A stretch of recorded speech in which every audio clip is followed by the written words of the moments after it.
ഇൻഫോസ്ഫെയറിൻ്റെ പുതിയൊരു വീഡിയോയിലേക്ക് ഏവർക്കും സ്വാഗതം.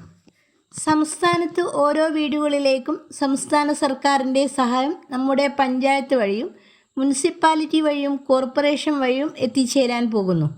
അപേക്ഷകൾ വെക്കാതിരിക്കരുത്. ഒന്നിലധികം ആനുകൂല്യങ്ങൾ പ്രായക്കൂടുതലുള്ളവർക്ക്, അതായത് നമ്മുടെ വീടുകളിൽ 60 വയസ്സിന് മുകളിൽ പ്രായമുള്ളവർക്ക് പ്രത്യേക സഹായങ്ങൾ, അതോടൊപ്പം തന്നെ നമ്മുടെ വീടുകളിൽ ആവശ്യമായിട്ടുള്ള വിവിധ പദ്ധതികളുടെ ധനസഹായങ്ങളും സേവനങ്ങളും സർക്കാർ നൽകുന്നു.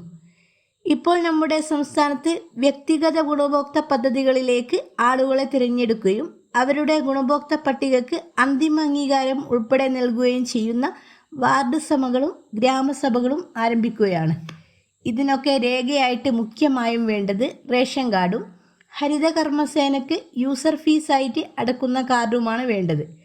പിന്നീട് അപേക്ഷ വെക്കുന്ന ഏത് പദ്ധതിയാണോ ആരുടെ പേരിലാണോ അപേക്ഷ വെക്കുന്നത് ആ വ്യക്തിയുടെ ആധാർ കാർഡും ബാങ്ക് അക്കൗണ്ട് ഡീറ്റെയിൽസും ആവശ്യമാണ്. യൂസർ ഫീസ് കൃത്യമായിട്ട് 50 രൂപ അടക്കുന്നവർക്കാണ് ഇതിൽ മുൻഗണന ലഭിക്കുക. കുടിശ്ശിക വരുത്തിയിട്ടുള്ളവർക്ക് ആനുകൂല്യങ്ങൾ പെൻഡിങ് വരാൻ സാധ്യതയുണ്ട്. ഇത് എല്ലാ പഞ്ചായത്തിലും നഗരസഭകളിലും കോർപ്പറേഷനുകളിലുമെല്ലാം തന്നെ ഇതേ സമീപനമാണ് സ്വീകരിക്കുക.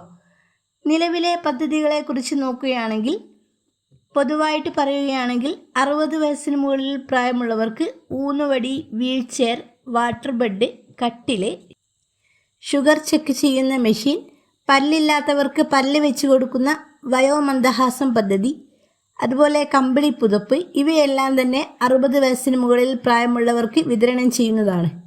ഇതുവരെ ആനുകൂല്യങ്ങളൊന്നും ലഭിക്കാത്തവർക്കും BPL, AAY വിഭാഗം കാർഡുകളിൽ ഉൾപ്പെട്ടവർക്കും മുൻഗണന ഉണ്ട്.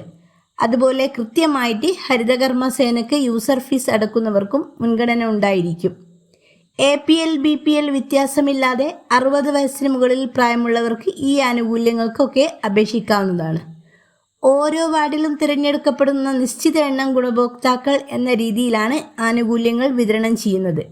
അതുപോലെ വീടുകളിലേക്ക് ബയോബിന്ന്, മണ്ണിര കമ്പോസ്റ്റ് നിർമ്മാണ യൂണിറ്റിന് വേണ്ടി പ്രത്യേക സബ്സിഡി നൽകുന്ന പദ്ധതികൾ, പച്ചക്കറി തൈകളുടെ വിതരണം, ജൈവവളങ്ങളുടെ വിതരണം, തീറ്റപ്പുല്ല് കൃഷിക്ക് പ്രത്യേക സബ്സിഡി, മൃഗപരിപാലനവുമായി ബന്ധപ്പെട്ട് മറ്റ് ആനുകൂല്യങ്ങളും, അതുപോലെ വീട് പുതുക്കി പണിയാൻ സാമ്പത്തിക സഹായം നൽകുന്ന പദ്ധതികളുമുണ്ട്.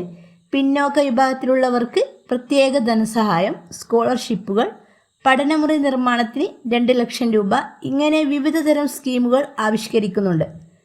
അതുപോലെ മുട്ടക്കോഴി വളർത്തൽ, കൂട് നിർമ്മാണത്തിന് സബ്സിഡി ലോൺ എന്നിങ്ങനെ 30ഓളം പദ്ധതികൾ ഓരോ പഞ്ചായത്തിലും ഇതിനായിട്ടുള്ള ഫോമുകൾ ഉണ്ട്. കൃത്യമായി ഫോം ഫില്ല് ചെയ്ത് ബന്ധപ്പെട്ട രേഖകൾ അറ്റാച്ച് ചെയ്ത് നൽകുക. അതുപോലെ തന്നെ അപേക്ഷ വെച്ചവർക്ക് ഇപ്പോൾ മാർക്കിടൽ ഉൾപ്പെടെയുള്ള കാര്യങ്ങളാണ് നടക്കുന്നത്. അതിനുശേഷം അടുത്ത ഗ്രാമസഭയിൽ ഗുണഭോക്തൃ പദ്ധതികളുടെ ലിസ്റ്റിൽ ഗുണഭോക്താക്കളെ അംഗീകരിച്ച് ആനുകൂല്യത്തിന് വേണ്ടി തിരഞ്ഞെടുത്ത് അതുപോലെ വിതരണം സംബന്ധിച്ച അറിയിപ്പുകൾ ലഭിക്കുന്നതായിരിക്കും.